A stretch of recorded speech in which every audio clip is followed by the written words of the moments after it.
बिस्मिल्लाहिर्रहमानिर्रहीम। आज 11 मई 2024 है और आज जनाब हम आए हुए हैं एक ऐसे शख्स के पास कि जो मोटरसाइकिल की एक पूरी हिस्ट्री है, जो पाकिस्तान में मोटरसाइकिल इंडस्ट्री का सफ़र है, इनकी आंखों के सामने ग्रो किया है, तरक्कियाँ हुई हैं। जनाब ख्वाजा मोहम्मद अब्दुल्ला सिद्दीकी की तस्वीर है। इस तस्वीर के नीचे इनकी दूसरी नस्ल के रेहान सिद्दीकी बैठे हैं। ये लोग मोटरसाइकिल इंडस्ट्री बहुत इस तारीख का हिस्सा हैं।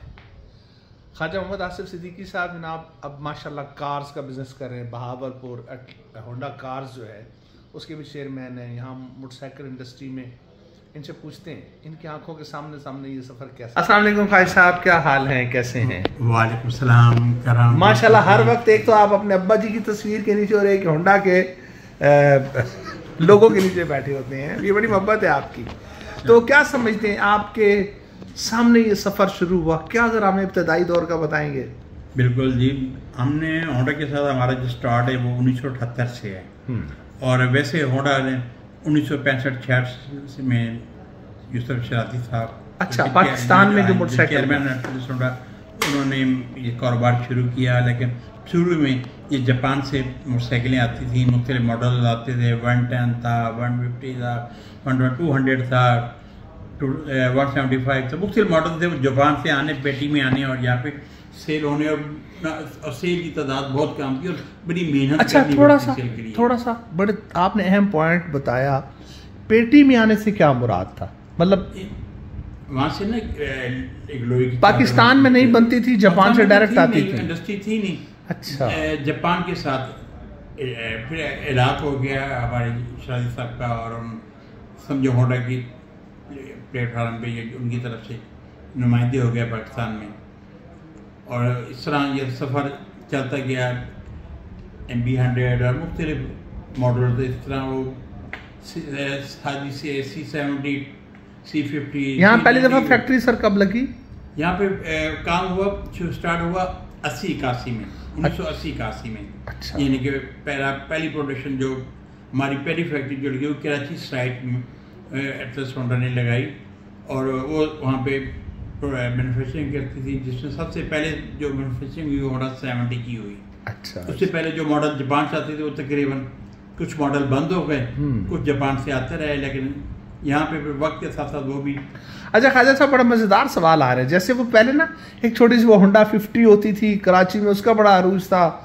फिर वो 175 जो होती थी, ये याद है सारे आपको? ये आपने बेची है? और बल्कि इवन के 200 मुझे अच्छी तरह याद है। मैंने 1982 में लास्ट जो 200 थी ना, वो मैंने उस वक्त 20,500 रुपए की सेल की थी। अच्छा, और उस वक्त अभी इससे ज्यादा लगा लें 200 सीसी और 20,500 कीमत। अच्छा, और पूरी रिटेल प्राइस पर मैंने इसको, और वो माशाल्लाह डबल सलंसर और बड़ी आला बाइक थी, और जो उसके बाद 82 के बाद जापान से नहीं आई। अच्छा, वो आपको कितनी मिलती थी महीने में सेल करने के लिए? वो 4-5 पीस डिपेंड करता था। फिर भी आपकी सेल ग्रो क्या है।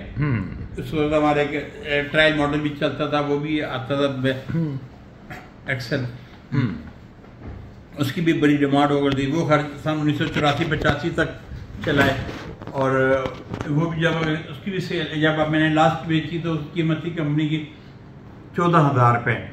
100 सीसी में था ट्रेल नंबर।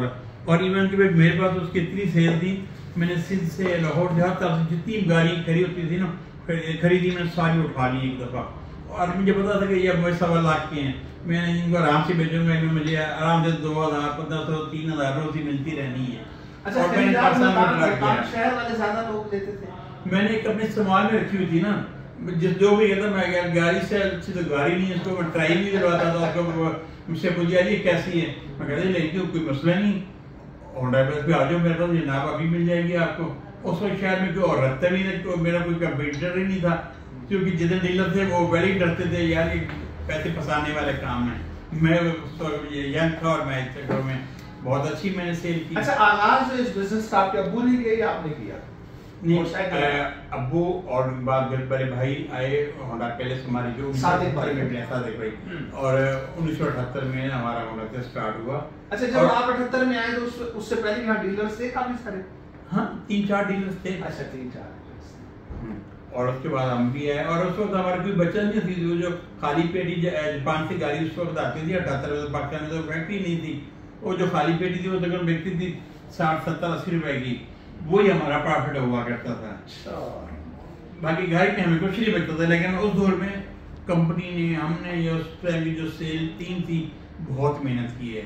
और मैं समझता हूँ यूसुफ शादी साहब अल्लाह ताला जिन्होंने आला मुकाम थे, वो एक एक शुरू पर जाते थे खुद, लाहौर मुर्दुम थी, इधर मुल्तान में हम लोग थे, या जहाँ भी सबके बाद उनका बड़ा अच्छा, उन्होंने बड़ी मेहनत की। वहाँ 3, 4, 10 गाड़ी बेचने महीने में एक डीलर को बड़ा कमाल समझा जाता। दोस्तों ये देखिए कैसी बात कर रहे हैं ख्वाजा आसिफ साहब के, यूसुफ शराजी साहब जो चेयरमैन थे होंडा के, वो खुद से हर शोरूम्स पर जाकर, और ये ख्वाजा आसिफ सिद्दीकी और ये तमाम डीलर्स उस वक्त बगैर किसी मोटरसाइकिल का मुनाफा भी नहीं, लेकिन काम कर रहे हैं।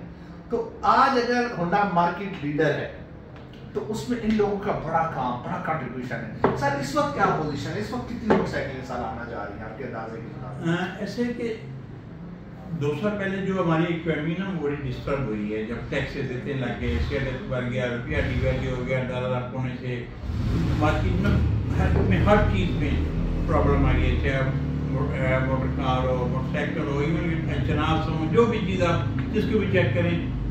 इमरान खान ने बात क्या ऐसा किया कि इमरान खान दौर में वो फास्ट होकर गई, और फिर उस वक्त अगर कोई कमा रहा तो सिर्फ जो इन्वेस्टर टाइप लोग थे ना वो कमा रहे थे, क्योंकि किसी ने गंदम रखना, किसी ने चावल रखना, गोल्ड की कर रहे। बाकी हम लोग उस दौर से मजदूर ड्रॉप हुए, हमारी सेलें तकरीबन 50% ड्रॉप हो गई।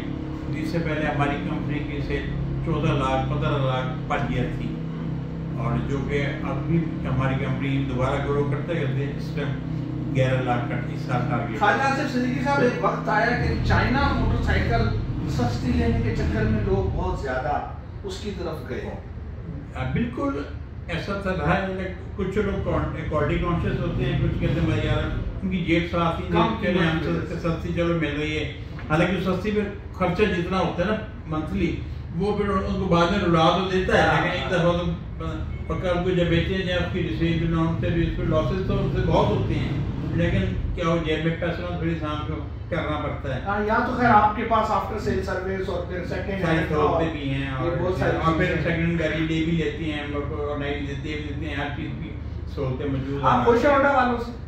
अल्लाह का शुक्र है, एक फैमिली की तरह होना चाहिए, भाई अच्छी फैमिली की तरह हैं। इवन भी दुख सुख हो कुछ हो बहुत ही प्यार करने वाले लोग हैं। माशाल्लाह हमारे सीओ साहब हैं साकिब शराजी, हमारे प्रेसिडेंट साहब हैं आमिर शराजी। ये यूसुफ शराजी साहब के बेटे हैं? हाँ बेटी हैं। अच्छा। आमिर शराजी नंबर है, साकिब शराजी, अली शराजी साहब इस बेटी को देख रहे हैं, साकिब साहब। अच्छा, ये आपसे बहुत प्यार करते होंगे भैया, हमारे अब्बा के दोस्तों में से और हमारी बुनियादें बनाने वाले लोगों में से। उनको इसका अंदाजा क्या हमारी तीसरी जनरेशन में आ गई है, और मैं भी सेकंड जनरेशन से बिलोंग करता हूँ। फर्स्ट जनरेशन आप सब भाइयों के पास डीलरशिप है मुल्तान में? हमारी माशाल्लाह 4 भाई हैं, तो हम 4 ही मोटरसाइकिल डीलरशिप। और माशाल्लाह आपको कार की डीलरशिप भी मिली, बड़ी बात है ये। बिल्कुल, हमें मुझे ये उनके सिर्फ हमारी पुराने के साथ जो चीप गुडविल और हमारी रिलेशनशिप या हमारी वर्क है उसकी बेस पर हमें ये कार की डीलरशिप। बहुत शुक्रिया जनाब, आपने देखा होंडा का सफर कहाँ से शुरू और कहाँ तक चला है, और ये होंडा के वफादार दोस्तों में से होंडा फैमिली पर इनको फ़ख्र है कि यूसुफ शराजी के बाद उनके जो साहिबजादे हैं, जो उनकी बाकी आने वाली नस्ल है, वो भी अपने डीलर्स को अपनी फैमिली का दर्जा देती है। तो हम बहुत दुआ में अल्लाह सुब्हानहू व तआला इस कारोबार में हमेशा तरक्की दे। बहुत शुक्रिया।